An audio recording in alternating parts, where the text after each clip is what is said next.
This computer. Okay. Ooh. We live. All right. Welcome, everybody. Welcome back to listing agreement part 2. We left off last time in part 1 at section D of the listing agreement. So if you have a paper copy, go ahead and flip to that, or you can just follow along with the screen. Okay, we're just going to jump right in. And like last time, we're going to jump from the line we're talking about down to the paragraph that it references and even some other documents it references so we can fully understand how this works. Okay, so section D, items intended to be included and excluded. So you'll see D1, you put items to be included. You can check the little box and write something in, whatever that may be. And the same thing for D2 for excluded items. So let's jump down to paragraph 5A and see what it has to tell us about included and excluded items. Okay, 5A, items excluded and included. Unless otherwise specified in a real estate purchase agreement, all fixtures and fittings that are attached to the property are included, and personal property items are excluded from the purchase price. Seller intends that the items specified in paragraph 2D be included or excluded in offering the property for sale, but understands that 1, the purchase agreement supersedes any intention expressed above and will ultimately determine which items are excluded and included in the transaction. And number 2, broker is not responsible for and does not guarantee that the above exclusions and or inclusions will be in the purchase agreement. Okay, what does that mean? Well, you can check the box on included and excluded and write items in. And then when you're going into the MLS and you're putting the information in for other agents to see, there is a section that you can write included and excluded items, and you can put those in there and lets the buyer agent know that the seller would like these to be included or excluded. But that does not mean it's a binding contract unless it is written in the purchase agreement. So you will have to look at the purchase agreement and see if the buyer agent was paying attention and wrote down what you put in the MLS, that it'd be included or excluded. And if it's not there and your seller really wants that item to be excluded, then you're going to have to counter it for it to be actually part of the agreement. Does that make sense? So, in other words, you can't go off of them. Yes, you cannot go off the MLS. You cannot go off the listing agreement. So it's saying this is not like this is what they would prefer, but that doesn't mean that it's going to happen. It's whatever you agree to in the purchase agreement. What if you need more space than the lines provided? I think you could just pop down into other terms and keep writing there. A good habit would to be possibly if something is really important to them that they want excluded, that you would remove that from the property beforehand.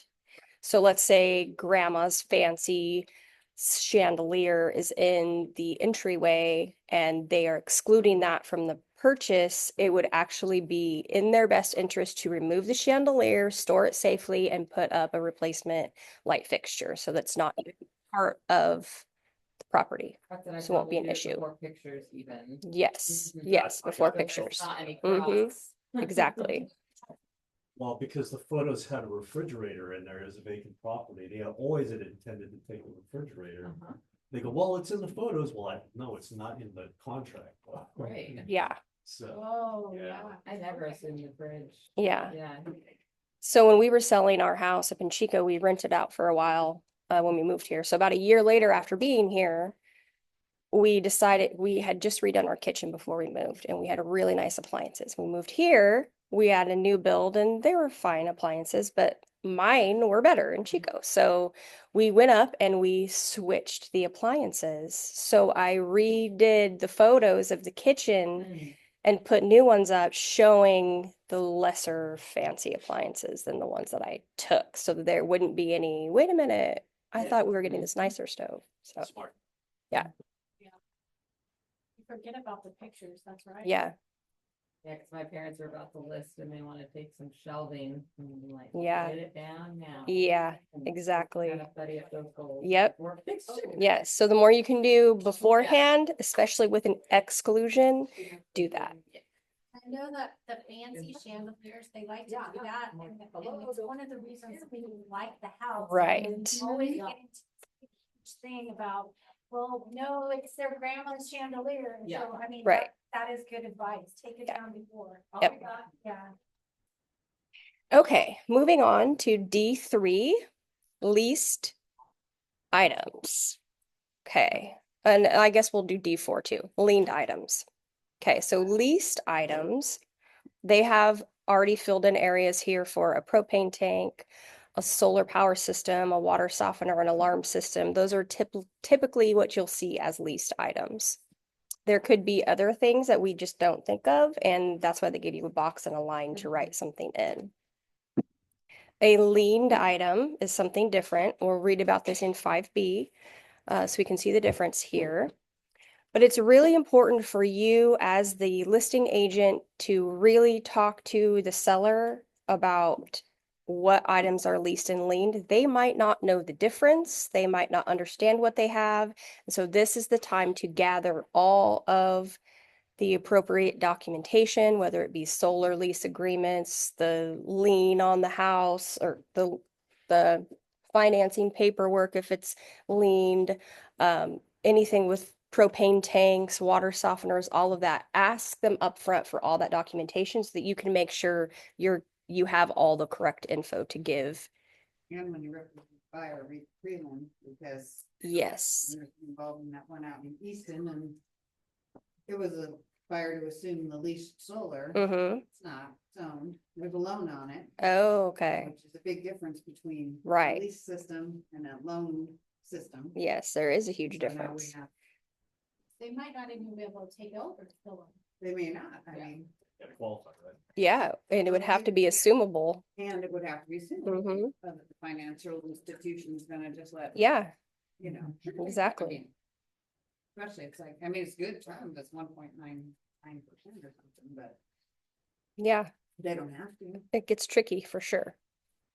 All right, let's jump to, what was it, 5B and see what they have to say about leased and liened items.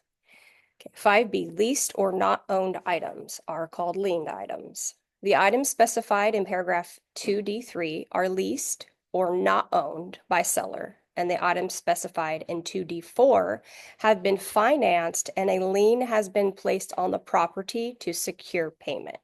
Seller will provide to the buyer as part of the purchase agreement copies of lease documents or other documents obligating seller to pay for any such leased or liened items. Okay, so right there it says you must have that information and you must give it to buyer. So the more you can get beforehand, before you even go live, the better you're going to be.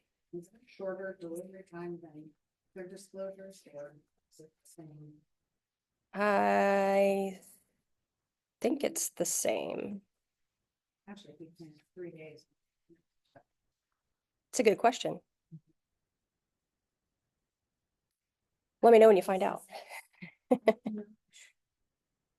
the purchase agreement. Yeah, that's going to be in the purchase agreement. Okay, any questions about leased or liened items? You know, it might be longer because it might be part of the title company's search possible, right? I would just say on propane tanks, like, we just have to remind ourselves that they're not always owned. Right. And then people, that can be a big. Yeah. And they don't file anything, I don't believe on. No, there wouldn't be anything on a prelim for All of a propane. sudden, Propane tank's gone. Yep. Yeah, that just happened with someone in our office. There was 2 tanks and one was owned and came with the property. The other one was leased and the company came and picked it up and the buyer was like, where's my other propane tank? So Not too. that was fun.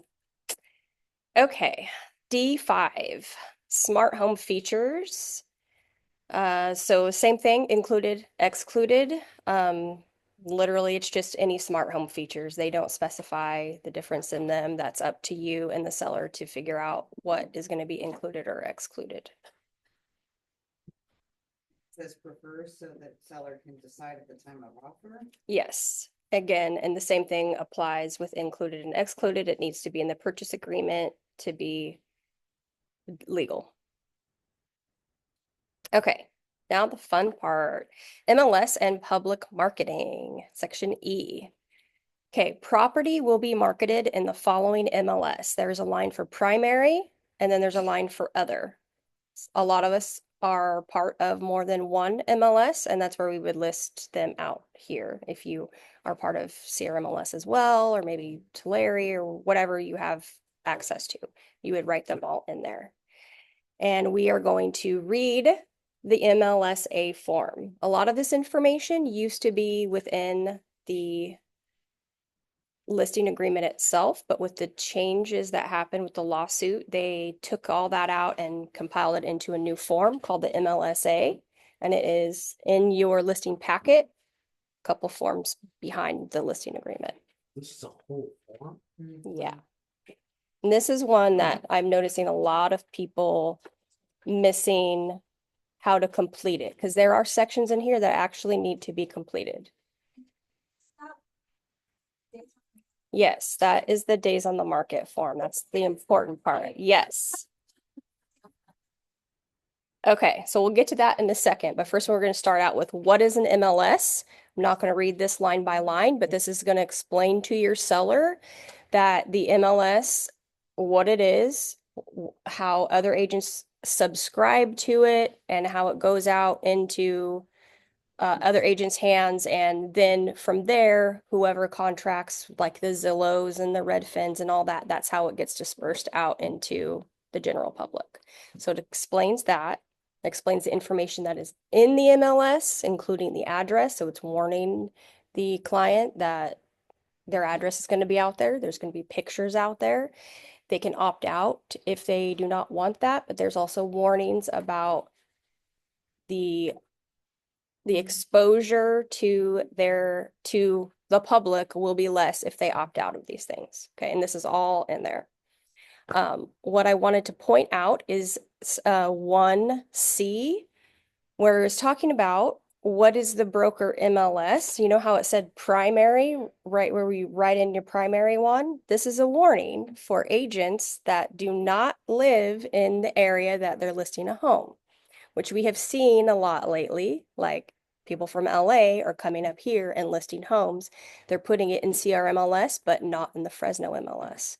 And they have to disclose that to them. So it says, broker is a participant subscriber to the MLS service specified on that line in paragraph 2E of the agreement, and possibly others. Broker shall inform seller if the MLS specified on that line is not the primary MLS in that geographical area.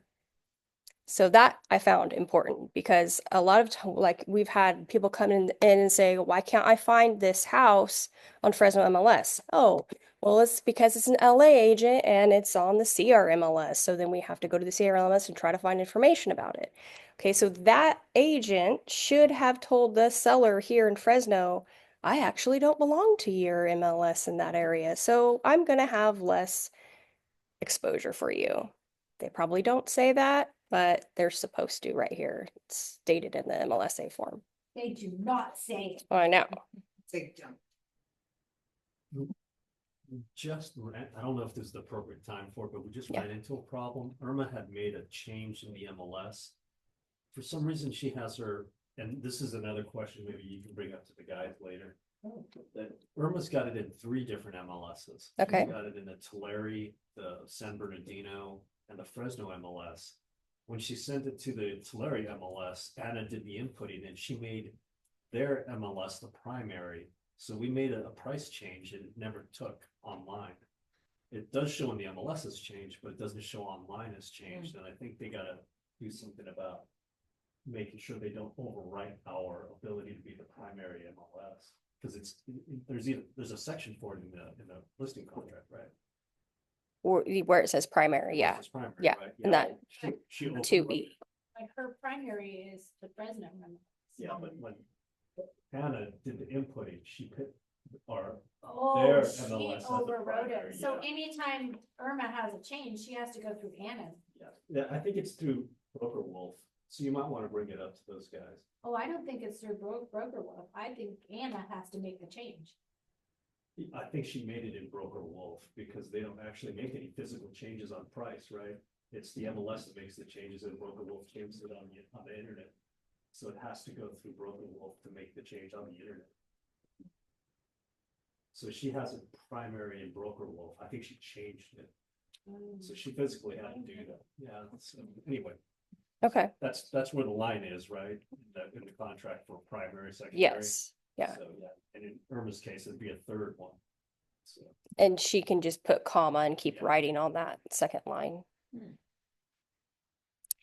Okay, for the MLSA, we're going to jump down to section 3, the public marketing of the property. Okay, clear cooperation. Woohoo. Unless paragraph 3F is checked, which it won't be because our MLS does subscribe to clear cooperation rules. MLS rules require that exclusive and seller reserved listings for residential real property with 1 to 4 units and vacant lots be submitted to the MLS within 1 business day of any public marketing. Okay, this is because of the clear cooperation policy. And basically that just states that clear cooperation is we want the public and other brokers to have as much access to the house as possible for the seller to get as much publicity as they can. Okay, so they need to be within 1 business day.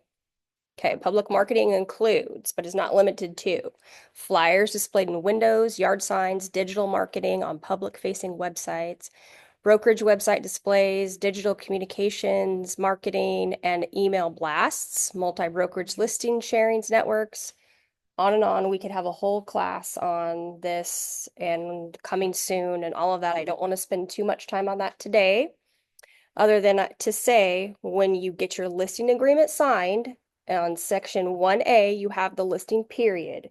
The beginning date's going to be the date you are having them sign this, that you're in there doing it, but that is all like 100, I won't say 100, 99.9% not the date it's going live on the MLS. Okay, you need that signed first, so that gives you permission to take the pictures like we talked about before. But you're not going to have it on the MLS within 1 business day. So you need to complete section 3D, seller instructions to broker. Okay. Number 1, seller instructs broker to market the property to the public at the beginning of the listing period. Again, that's probably not going to happen, but that is the standard. So you have to mark a box. It's mostly going to be D2, where it says seller instructs broker to begin marketing the property to the public on, and then you write in the date there of when you are thinking that you're going to go live. And you're going to have to try your very best to go live on that date. And if something happens and the seller isn't ready, they push it back, whatnot, then you're going to have to do a modification of terms and extend that date out till later. Can you go live before that date without a modification? Yes. From staff? Yes. Okay, any questions on that? Could you document that anyway? I would probably document it, but you're not going to get in trouble from the MLS by putting it live faster. But yes, you should still modify it and state this is now the listing live date. But as far as MLS rules go, you're not going to get in trouble for doing it sooner. We like to stay out of trouble. Yeah. We try, we try. I think that's pushing. I'm innocent as Pushing it. hell, and I've got. If we get it on the market before that day, and Mhm. like, we had that filled out correct, we're doing epic. Oh, we're doing really good. You were doing really good. MLS meetings now, so you're gonna be like. I sit in the No. back, Oh, come on. with a pillow over my head. They hate me. And then D3, sometimes your seller does not want it to be on the MLS at all. And you would mark that section D3, seller instructs broker not to market the property to the public. Yeah, and it also happens sometimes too when like maybe you kind of sold it off market and but you still want to put it on the market to get credit in the MLS, then you would have them say they didn't want it to be And marketed. some companies do that for 2 weeks before they, they don't put it on. Didn't London used to do that? For 2 weeks, they did the London exclusive, so it's just exclusive, and then they did the, I Mm, think that was before that we had all of these Oh, rules, rules. cause that's, obviously, that's what a pocket listing is. I have a listing that nobody else knows about, I'm gonna Mhm. sell it before anybody else gets a chance to sell it. mhm, Was it, And is that the best interest of the seller to have Right. it listed that way? yeah, but they used to do it because they would only pay a small commission.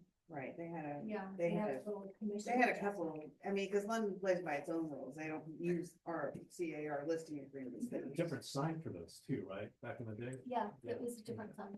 Yeah, And then that sign, if it wasn't sold, would get removed with the regular listing Mhm. after 2 weeks. weird. Yep. Okay, and then the rest of this MLS form is just talking up to the seller about MLS data on the internet, photographs, that we most of the time do not own the photographs and we cannot control what happens to the photos after they are on the internet. Okay, back up to the listing agreement. We're going to move on to, we're in E. Okay, so we just went over the primary MLS. We went over the MLSA form. Now you know that you need to put the date that you're going to go live on the MLSA form. Remember, they got rid of that SCLM form, which is nice, but now it's just on this MLSA form. So make sure you add a date on that form to cover your booty. Okay, E2, publication of seller willingness to consider concessions. Basically, you are not allowed to market anywhere that the seller is willing to consider concessions without checking the box on here. And let's jump down to paragraph 10, which will explain what concessions mean. Okay, seller concessions. Concessions are monetary payments that a seller agrees to contribute toward a buyer's expenses and other costs as a buyer is responsible for in a transaction. Concessions may include, but are not limited to, costs of escrow or title, lender fees, repairs, inspections, and buyer broker compensation. Concessions specified in the MLS must be allowed to be used for any permissible buyer expense or cost and must not specify the concessions are used for broker compensation. Okay, and then again, concessions identified on the MLS listing and on this listing agreement are not promises to pay, but indicate to a buyer that the seller will consider it. Okay, this is, I don't ever do anything with this one. And I don't even think our MLS has a concessions box. Yeah. But That it gets doesn't, so but it seen. still has it in the MLS input. Yeah. That you have to mark yes or no. When you're inputting, you have to, it's still in there. it's a required. I know it's a required. I don't think it is. Good, It's not. either. I usually ignore that one. Oh, Mhm. but in the MLS form, when you Yeah. pull it up, The it's in printed there. one. That's where it's at. Yeah. The printed Okay. one is still in there. It's Okay, yeah. But I think the actual MLS does. Yeah, I don't think So so. it's just the it's still printed form. They Yeah. haven't updated Typed the in printed there. form. Yeah, I think we just, as a brokerage, need to ignore that field. And Because I think like this says, a concession can be anything. Yeah. But I think realtors are gonna read it as like, oh, commission. Oh, Mhm. yeah. That's how they're reading it now. They're Yeah. not reading it as a concession, they're reading it as a commission. yeah, and that's So I. in the beginning why they even put Yeah, this in we here. have the MLS. Yeah. That's so convenient. They haven't. Why is it a problem? I'm really struggling with why it would be a problem to say, yeah, seller's willing. I mean, if seller is willing. You Yeah. negotiated this listing with them and you, in your listing presentation, negotiating your own compensation. Mhm. And you're letting the seller know that there's more there's a good more possibility that likely. every offer you get is gonna be asking you to pay the obligation of the buyer's agreement with their broker. But we're still, more often than not seeing it. Are you even willing to consider that? And if they say yes, what's the harm in letting the agent population out there know that, yeah, seller's, he's willing to consider it. Well, people are doing it because in Copper River right now, there's, you know how we thought we were gonna outsmart everyone and we got all those. Yeah, I got the have signs. 50 lights Yeah. Compensation sitting Yeah. back there to do it. Mm-hmm. Well, I did notice that a very big company has a sign on their sign that says, will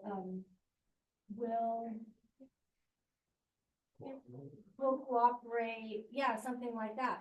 And they have the writer on them, but it doesn't say what percentage Right. or anything, but it does basically say that they will cooperate. What color is the sign? It You let me know that. is a orange sign. so like- And Ah. it has to be compliant because the orange sign is not gonna let somebody just go put that out there, I right? just am struggling to figure out why, as a brokerage, are we discouraging completion of this? That's for you to. In the very beginning of all this, it was causing a ton of confusion, but I think maybe it would be fine now that we're all in the midst of it and understanding that there isn't a place in the listing agreement to put the buyer broker amount. It was a huge confusion. I still have agents asking me, why can't I put what they want to pay in the listing agreement? It was very confusing. So maybe now it's not as bad. No, I think it is to most people. They should give up their license. I know. We love That it. way the rest of us can sit Right. in this room and learn things. But the conversation, what you're saying, we all should be having with every single seller. Yeah. Yeah. A good agent is gonna go in and explain. Yes. It's So it's- unlikely, you are gonna be asked for some kind of concession here. Yeah. It's I not mean, it's shocking. very to them. unlikely, but I think a lot of agents are doing the opposite. They're going in and undercutting and doing 1% and 2% and just saying, not saying that side of what's gonna happen when they get the offer. It just says you're gonna Mhm. consider it, doesn't say you're going to do it, that Right. seller's Yeah, not. that's true. So, locked but down. let's say They used to be locked down. before all this, right? And you knew that the carpet needed to be replaced and your seller is willing to offer a carpet credit. Do you say that or do you wait and see what kind of offers you get? Like, do we want to put out there, yeah, give me any offer, we'll consider concessions. I mean, it's just kind of a negotiation depending on how you want to run your business. Yeah, but there have been, if the carpet's gonna need replaced and every buyer is going to be either lowball it or whatever, if you say seller's willing to give a $5,000 closing cost credit, carpets need replaced or whatever. That's just a matter of how you as a listing agent would do that. Cause I ran into another listing agent who was like, absolutely not give any information about what they're willing to do. So, That's tricky. yeah. It's getting the market with a little bit more properties on the market, it's gonna switch over to a buyer's market. And we're gonna start seeing sellers having to offer plus concessions, repairs and things like that. That's the market I go with. Yeah. I could switch back to that. So in that case, you need to mark a box in section 3E or E2 that gives you the permission to let marketing materials or the MLS state that they're willing to give concessions. Okay. Or you could market it on sign writer, Sanders case. If you Yes. put that bottom one. Yeah. other Marketing outside of it. Yeah. So you would have to check a box. Have pictures. Right. No numbers allowed. It's just But a if they- yes or they have no. We boxes are like willing that. to consider. That box. They've checked the box. What number is the box again? It's E2, section E2 on page 1 of the RLA. publication of seller willingness to consider concessions. Okay, E3 is seller instructs broker not to take or use photographs in marketing except as required by the MLS rules. If your seller does not want people seeing their house or anything, then you would have to check that box, and then there's a warning to them about how that does not benefit their property being exposed properly. All right, moving on to F, broker and seller's duties. Okay. F1, timing of presentations of offers.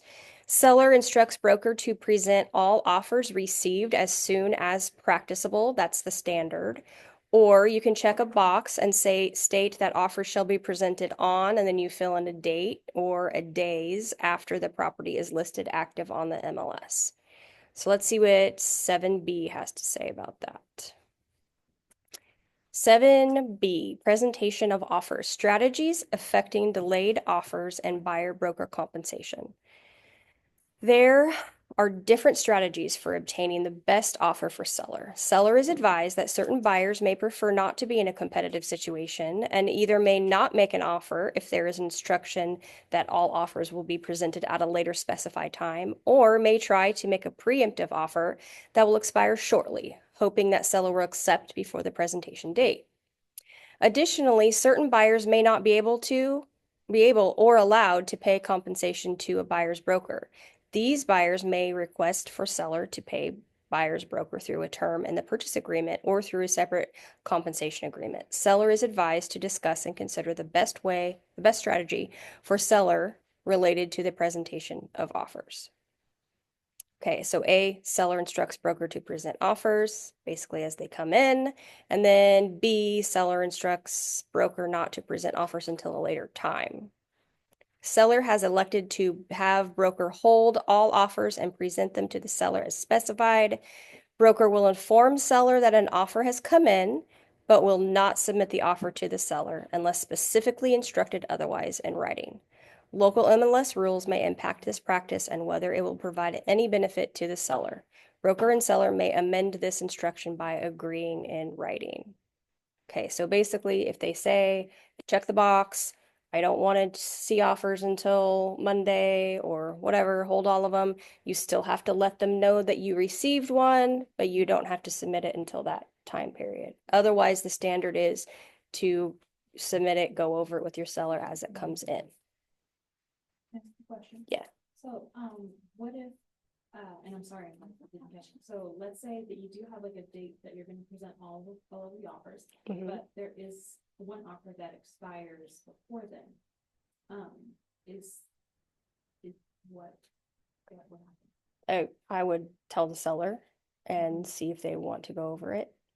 Okay, so just say, hey, I got an offer, it expires on this day. Mhm. Okay, Mhm. do you still want to review it? Cause it'll be expired by the time. Yeah. they've already said. Yeah. And then leave it up to them. Okay, that's easy.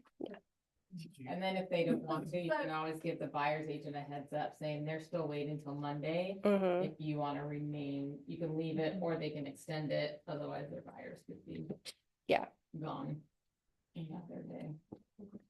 Yeah, Mhm. and you can still counter to that offer and extend that expiration period to make it valid So that again. could be your counter, just extending it. They've actually updated it now where at the bottom, no, that's only on the counter, right?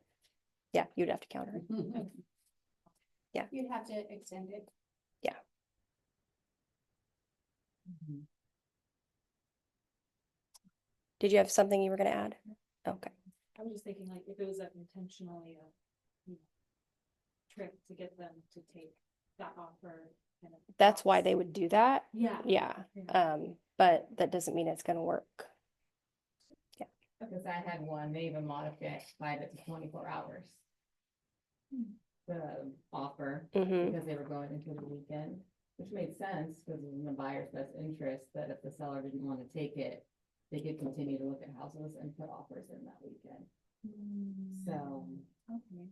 even though we were supposed to review it after the open houses, they said that an offer ahead of time saying 24 hours, because the buyers were heavily looking. So what did you do? We ended up getting 2 offers that Thursday before the open houses, because both of these buyers really wanted this house before it went to open houses. Uh-huh. So I ended up presenting both. One was the 3 days, the other one was the 24 hours. And they ended up accepting an offer, and we did do the open houses. And we went into contract. So in that case, it worked. It did work. Mhm. We didn't take the 24-hour one, but but we did a quick counter, like final and best on Mhm. these 2.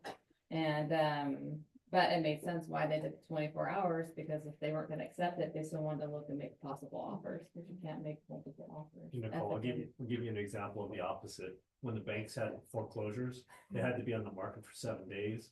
So people would take the key out of the lockbox and throw it somewhere. They couldn't get it shown. I know, I already told the story. Sandra confirmed it. Cause like Chris would go, just look around the block somewhere. I bet you the key's on the ground. I go, oh, there it is. Hey, look.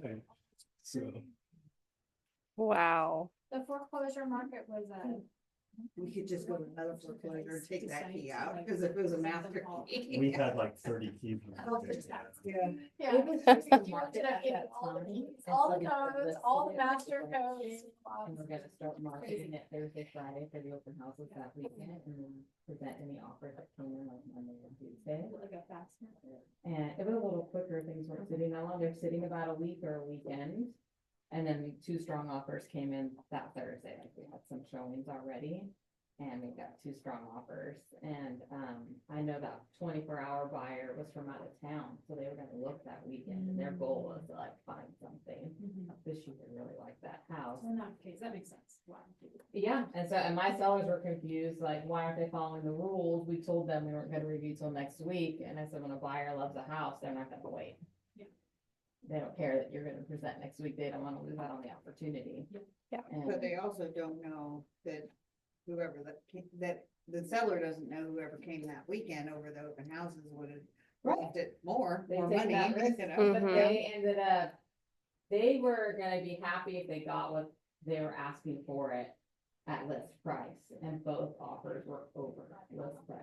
I've gotten a lot of. And they homes. countered, and I'm like, usually these first couple offers, this is what they've been looking for, and I've gotten a lot of homes by ignoring that completely, yeah. by just going forward. Yep. And Right, the I've offer. gotten lots of homes Mm-hmm. where they've said that they're gonna go over them on Tuesday, but instead I write a good offer and get them to take it by. Yeah, that's Saturday. what I told them, you can ignore it. Cause and I go always to the say my weekend, clients but- are from out of town and they're looking at another house. Mhm. Why wouldn't you that client?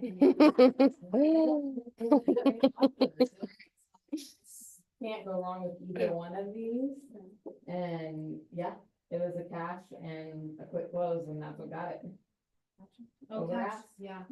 So you just never know. Yeah. They were happy. Yeah. Or you can just not mark anything and Yes. have them come present as they come in. Okay, moving on to F2, buyer supplemental offer letters. Okay, these are sometimes called love letters, whatever. The standard now is that broker will not present these letters to the seller. You have to check the box if the seller wants to have information about these letters. And we are letting them know that seller is acting against our advice to review the letters. And that is because they oftentimes have information that will violate fair housing laws and might persuade the seller to pick based on something that they're not allowed to base a decision off of. Which they can then get sued for later, so. Potentially, yes. Yes, yes. Mhm. Okay, F3, investigation report. You'll notice that it is checked that the natural hazard disclosure is part of the seller's responsibility to pay for and order. It says seller shall order and pay for any report selected within 5 days of the beginning date of this agreement. There is a part of the purchase agreement that it could be negotiated that the buyer would pay for it, depending on what's happening in the market at the time.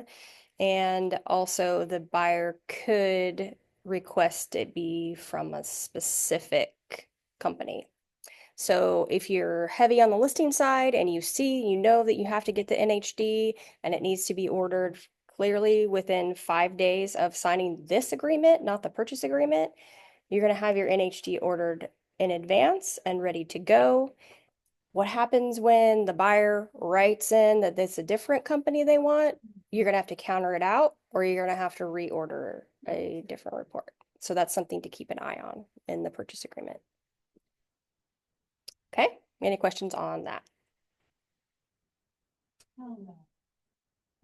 Is the NHD usually paid through escrow? Yes. Okay. So they do not have to pay for that up front. So that just says, Yeah. if any, or if they need to pay for it, it should be paid for upfront. Like you could check the other boxes here, like maybe your seller wants to get a pest report or anything like that. Now, let's say you didn't check this box and time goes on and they decide, "Yeah, actually, I do want to get a home inspection." You don't need to come check a box. Right. Just have them order it.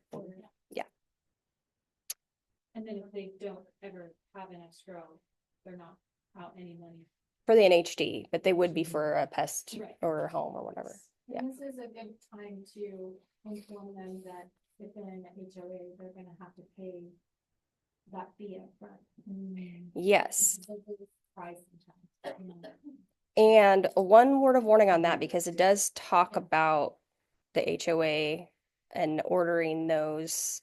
However, I have noticed on the TC side that sometimes HOAs will charge you multiple times. Like if you get into contract and that falls out, you get into contract again, even if it's a week later, they charge you again. So I would not order the HOA docs without being in contract. Oh, yeah. That's what I'm saying. Yeah. Is this because of the meeting notes and stuff like that? I mean, there wouldn't be any updated meeting notes They and used to not do that. yeah. They might charge you again. Mm-hmm. And they're ridiculous. This one's got up. That's ridiculous. What is it? $400. Mm-hmm. Oh, they're really Mhm. expensive, 500 to 600 sometimes. Yeah. And you have to keep track of the time frame too, because there are also rush fees if you want it, like if the contract says you'll have them to the buyer within Mhm. 7 days. Mhm. It says in the contract, you'll pay for them within 3 days, Mr. Seller, and that they have Yeah. to be there, but some of the HOAs are like, yeah, we'll get them to you by this date for the $400 and some our seller just paid. If you need them earlier and earlier and earlier, there's this fee and that fee and that fee to get it earlier, get it expedited. Yeah, it's Did you have a copy of the meeting notes? Like there's one where they were whatever, the NHD was self-run or whatever. And the guy that was the president had all his paperwork. I mean, Mhm. can you just take a copy that they have in their possession, or do you need to ask for one that's totally? I've seen it both ways. On like a really small independent thing, you could just pass on the same document like that. But the major ones are requiring it to be specific to the buyer. Yeah. And that's part of the HOA transfer. It has to be transferred into the new owner's name. They charge some of the places. Yeah. Go up every year. I mean, what do? Click the button? Do the smaller $400. companies seem to be faster or slower? Probably slower, because they don't do it very often. Yes. That's a good question. I don't know. Yep. Okay, section H, seller intends to include a contingency to purchase a replacement property as part of any transaction. That's the car farm SPRP. So let's say they really want this one house and they're gonna write an offer on it and they don't want to sell this unless they get that one. You're gonna need the SPRP. Or if they just want to sell and they know they're moving, but they're not sure where yet, you need to protect them with this form. We're not gonna go over this form in detail today. We'll do that in a different class. But you're gonna need to mark it right there if they're not willing to sell unless they have another place to go. Okay. All right, seller opt-outs. Section J, key safe lockbox. Let's jump down to 13 and this will explain what that is. Okay, a key safe lockbox is designed to hold a key to the property to prevent access. Crazy, right? Okay, and this basically lets them know authorized users can open it and get a key and come in, and that can be appraisers, workers. I mean, we don't ever like let our contractors go in and do that unless we have a contractor box, like, so this is basically giving permission to put a lockbox on the home. Now, if it is tenant occupied, so 13B right here, if the seller does not occupy the property, the seller shall be responsible for obtaining the occupant's written permission for use of a lockbox. And that's on the car form KLA. So that's something to keep in mind. If you're selling a tenant occupied property, you have to have that form signed by the tenant. And notice that it says the seller has to get the tenant to sign it, not you. And then that has to go on file that the tenant has agreed to have the lockbox access on their property. And if they don't, then you're going to have to schedule probably through the property manager or whatever to get access. So we're not allowed to get the tenant to sign. Same thing with the tenant estoppels. The seller is responsible for getting that information from the tenant. So we provide them the paperwork, but they need to Yes. physically Yes. give it. And get it back to you. Which is really difficult. It is very difficult. Property that not even Yeah, in that's this area. It's almost impossible. Mm-hmm. How do you do that if they live out of town? It's a good question. You have to shade your way around it because it's Mhm. almost impossible. Mhm. What if, They have I the mean, conversation, but you might have to get the paperwork there. A lot of the tenants But have the like, seller will have the conversation. Jessica, could you have it filled out Kind of like a digitally? messenger. Like, It's, yeah. send it to the tenant You can by have them email, have them fill out the sign, portion and send to get it the back. house. Tenants that can buy I some would. Spanish speaking. stuff. Yeah. I mean, our digital stuff, I think would be fine, but it does need to have a conversation with, the seller needs to have a conversation with the tenant about what this is. And if they have a property manager, then that person can handle it. Because they are acting on behalf of the landlord, owner. If you like really had to do it legit, would you have like the seller mail it to them? Like, let's say that they couldn't do electronic. It's gonna take forever. Yeah. I wouldn't. They're out of state. Like, how are Yeah. you supposed to do that? That's good. Yeah. I know. I don't make the rules. You just tell them. Okay. That is about it. There's a place for additional terms. If your client does not want to sign, then they have to check that they do not want to sign in the yard. Advisories and addendums. So it's checked right here that the BCA, the buyer compensation advisory, is attached. We already went over that one. If it's a short sale or a REO or it's in a trust, then you're going to have to include those items as well. And then there's this place for any additional addenda. You can check it and write addendum 1 or whatever specific thing you have to that property. Okay, and then we're gonna just go all the way down to signing. So page 7 of the RLA. If it's just the sellers have it in their name, then you're just gonna have them sign. But if they are an entity, this is where you're gonna fill out the entity seller section. Went over that briefly at the meeting the other day. It could be a trust, a corporation, a LLC, et cetera, you can read that. You just need to make sure you fill out section 2, which is the name of it, and then you fill out who the legally authorized signers are in section 4, and then have them sign below that. And if you fill this out correctly, you do not need to complete the RCSD form. But if you do not have the information at the time of this, then you would fill out the RCSD later when you get the information. Okay, any questions on that? Are pretty much all trusts ending with like a date, something trust. Dated, whatever. Dated on such a date. Mhm. They're traditionally that way, right? Yeah. Okay. I don't think we need that for the listing agreement. I know escrow will. Yeah. Yeah, and yeah, escrow will, so you need to let your seller know that they need to get a copy of their trust ready to submit to escrow. Okay, and that's about it. I mean, the rest of this is, this packet is the Fair Housing and Discrimination Advisory, goes over everything that you can't discriminate about.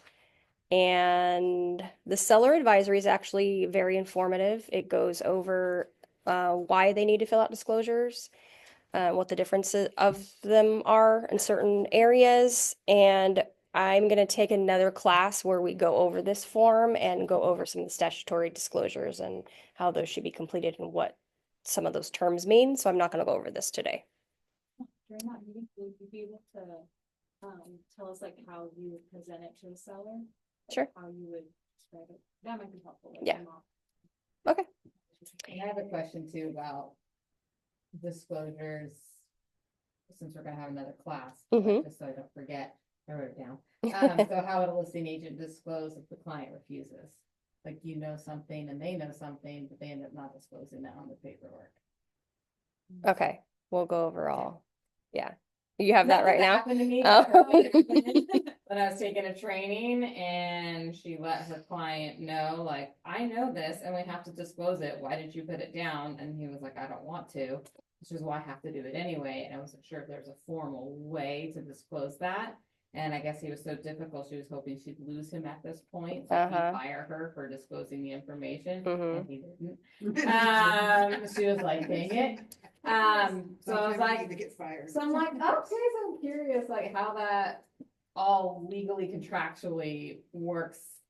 On the top of my head, I would put it on my Avid and Okay, other known, okay, yeah. Mhm. okay. Okay, I agree. That's on the app. Okay. Yeah. All right, guys, that's it for If you- listing agreement. Your job listing it. That's fine. It's Yeah. just So an information advisory. Yeah, he was like, I know, this, I got it, it's Sorry. Christian paper. He was like, I know this, I have to tell.